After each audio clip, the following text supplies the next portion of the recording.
Good afternoon and thanks for tuning in. I'm Holly and you're watching Kalkine TV live from Sydney. This is the last show of the day, the last trade. Well, it seems to be a good week for the local market so far, with hints that while the emergence of the Omicron strain is a new source of uncertainty, it's not expected to derail recovery. The Australian economy is expected to return to its pre-Delta path in the first half of 2022. And coming to the local bourse's performance today, well, sinusoidal trends continue. The ASX 200 closed lower, dropping 20.90 points or 0.28%. Over the last 5 days, the index has gained 2.20% and is currently 3.25% off its 52-week high.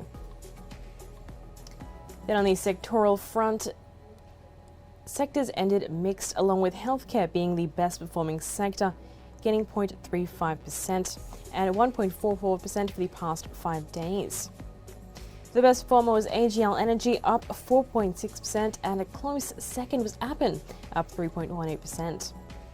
Then United Malt Group and Sandfire Resources were also trading higher. Sydney Airport shares rose by nearly 3% after the ACCC said that it will not oppose the Sydney Aviation Alliance's proposed acquisition of the airport. Then on the flip side, Redbubble led the laggard list, down a whopping 9.6%.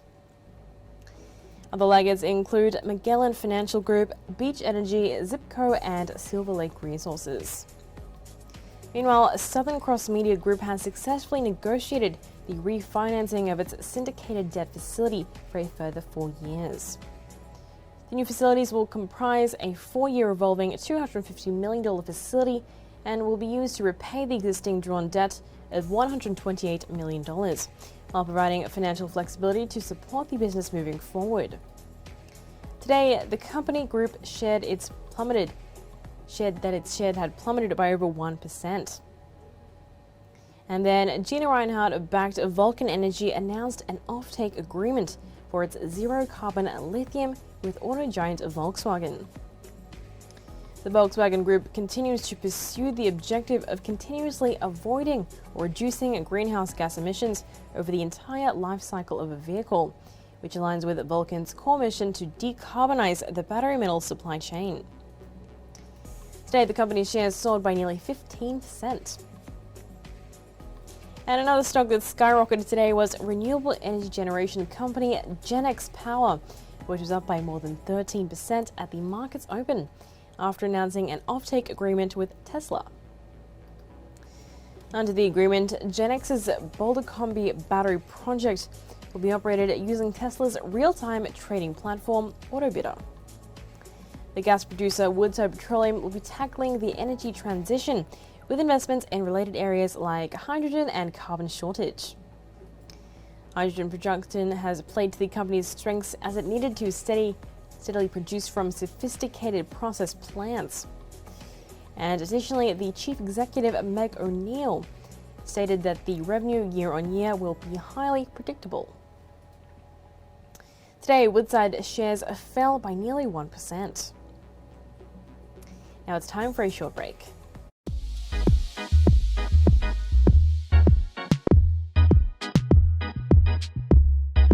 Hi there, James Preston for Kalkine TV. Are you into gaming and virtual reality? Does AI and the endless possibilities it entails capture your interest? Or are you constantly trawling through the web to try and discover the latest updates and innovations in the tech space? Well, let us do the work for you. From the latest product launches to shocking affairs on the World Wide Web, exclusive interviews and information about the top companies like Apple and Google to brand new tech startups vying for your attention. Kalkine's Tech Beat has the latest in what matters in the world of technology. Join me every single Thursday on The Tech Beat, exclusive to Kalkine TV.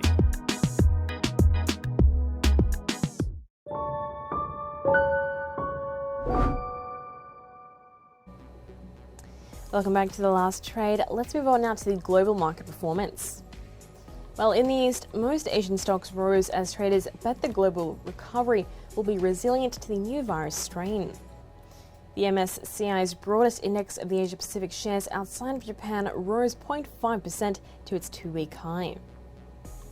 Japan's Nikkei was steady, having gained 3.5 in the previous two sessions, while the Hang Seng was up 0.8%.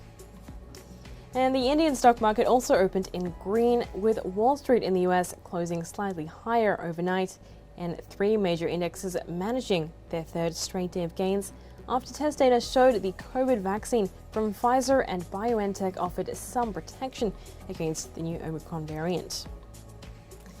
And the Dow Jones Industrial rose 0.1%, while the S&P 500 gained 0.31%, and the Nasdaq Composite added 0.64%.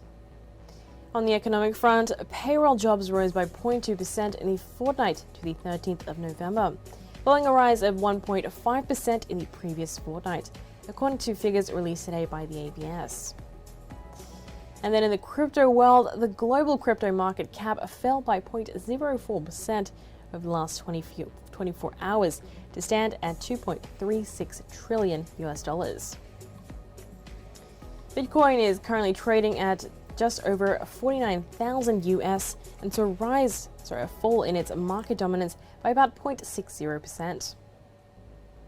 Bitcoin is stuck in a short-term downtrend defined by a lower price high over the past month.